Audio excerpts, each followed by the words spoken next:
What is going on, guys? This is your boy here again, Dean, with yet another sick deck profile I managed to scour out of the Japanese Twitter. Once again, we will be sleeving all of these, or maybe not sleeving, maybe using the sim, but we're going to be showcasing them, hopefully, in action pretty soon. So this one is not, I don't know if this is the same guy, but like in the previous sets, like I think 2 sets ago, there was the guy who posted a really whack-looking max rarity deck. This guy also had his deck maxed in the picture. So definitely, he believed in it. This is a deck that somebody somewhere believed in. It looks really sick. I like some of the lines, and that's why I really was hoping to share this with you guys. And definitely maybe have some fun with this. I don't know if this one is going to be the meta Abyss deck. But this one is definitely going to be a sick Abyss deck. So, we're going to be playing 13 3-ofs. Look at that. Beautiful deck. I like that. And then a 1-of. It turns out that our 1-of is Disciple of Lust. A little whack, I think. This card's kind of shit. 1 mana, 1/1. Fanfare, we each take a damage, and then strike, we each take a damage. It's going to be able to activate our Sanguine. I guess this card's like pretty good in this entire build. So we have a lot of different packages in this deck. It's kind of like goodstuff.deck. We got Summon Bloodkin. We're going to be able to summon a Forest Bat and put a Forest Bat into our EX area for later.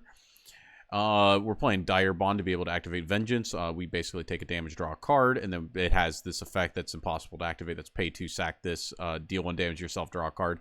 If you play this, you probably have lost the game. At least that was the way it was in set 1, and the game has only gone faster, so... definitely Dire Bond, very powerful draw engine, but be mindful of your board spaces. Oh, wait, never mind. We have outs for it. We have the Rookie Succubus, Fanfare and Last Word, summon a Forest Bat token, 2 mana, 1/1, basically 2/2 worth of stats, but it also generates multiple bodies, which is important for our Vania, 2 mana, 2/2. Fanfare, we get +X. We're actually the number of Forest Bats on our field. And then, of course, we can sack a Forest Bat to deal 3 damage to an enemy follower and 1 damage to its leader. Just, some nice removal, applying a little bit of pressure, and putting cards into our cemetery, which will come up on some of these other cards. We have the brand new legendary of the set, Aragavi the Berserker, 3 mana for 3. We have Fanfare. We can pay an additional 5 as well to deal 5 damage each other follower on the field. Gain +2/+2 and Storm. So this is going to be an 8 mana play, by the way. And at the start of our end phase, if we're in Sanguine, so if we've hurt ourselves, we can select an enemy follower or leader and deal 3 damage to it. Definitely turn 4 onward, you're going to be able to play this guy down. Just pressure your opponent, just like life total with this thing. Very aggressively statted. Very easy to kill, though, as well. But 3 face damage on a body, definitely not too bad. As we can see sometimes just from like playing against the Silence deck with that Apostle of Silence, I believe it is. The guy with the scythe, I don't know. Now this is where some of the funny stuff in the deck it comes up. Okay, so we got the Mass Puppet. He says on play we get a puppet into our EX area, and during our turn, whenever a follower is put from our field into our cemetery, this guy gets +1 attack. And when we evolve him for 1, what's he going to be doing? Which, by the way, we are playing 2 of the Evo. We're going to be summoning 2 puppet tokens, and same effect. 3/4, by the way, a little bit sticky. If the puppets die, he's a 5/4, and then, of course, you got the 2 damage in, but then also we got synergies like this Vania, being able to sacrifice the bat tokens, not only dealing in that damage, but also this guy's going to be getting bigger, and there's some funny stuff. We got the Playful Necromancer from set 1. It's just a 3 mana 3/3. On Evolve, we're going to be summoning 4 ghosts. We're playing 2 of the Evo, or 3 ghosts, sorry. Just 3 face damage. Very aggressive card. Doesn't really build a board, but doesn't need to because it pressures our opponent's life total.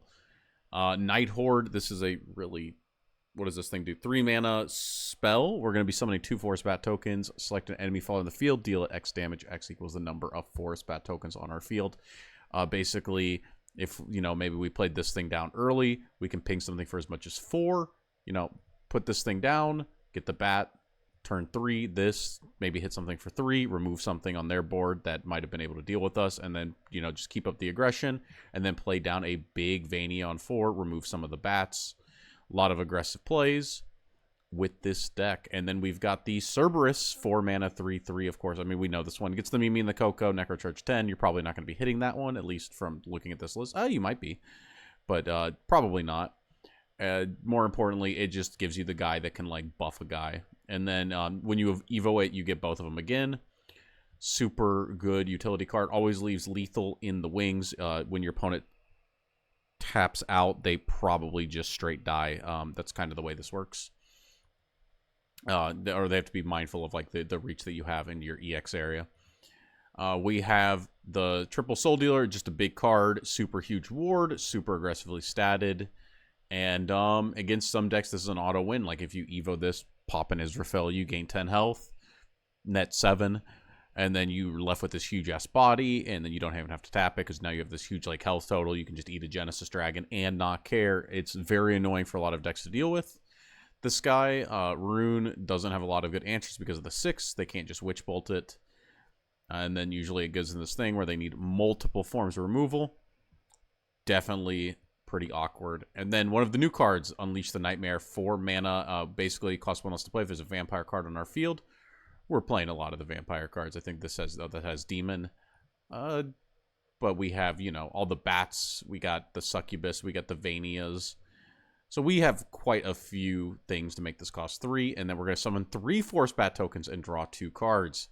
Okay, well we got all this, a lot of hand fill, and then we have Ginsetsu. Watch the set review if you want to know about this one.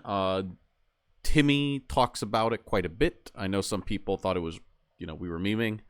I think this seems pretty funny. 6 mana, 1/5. On Fanfare, we put 5 One-Tailed Fox tokens into our EX area. They are like 1/3s with Russian Ward. And then when we evo this thing for 1, so it's going to be 7 mana total, it says, while it's on our field, any yokai follower we play costs 2 less. So we have the ones in the EX area. They now cost 2 less. And if yokai follower would deal damage, that includes herself. It deals +1 damage.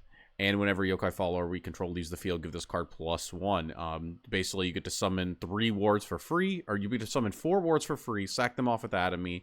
She gets +5 attack. This is literally not a joke. This is actually what the deck is trying to do. You're left with this huge 6/6, and then you get to summon an additional ward as well. If they kill the ward, now you've got this 6 attack, threatening 7 damage, 9 health, evoed card, the 6/6 unevolved card. Who comes out by getting rid of 4 untapped cards on our board or banishing 4 cards in our EX area. Well, that part's not real. The bigger thing is we can get rid of Dire Bonds. We can get rid of the Standing Bats. Can buff our Mass Puppets. Can buff our Ginsetsus.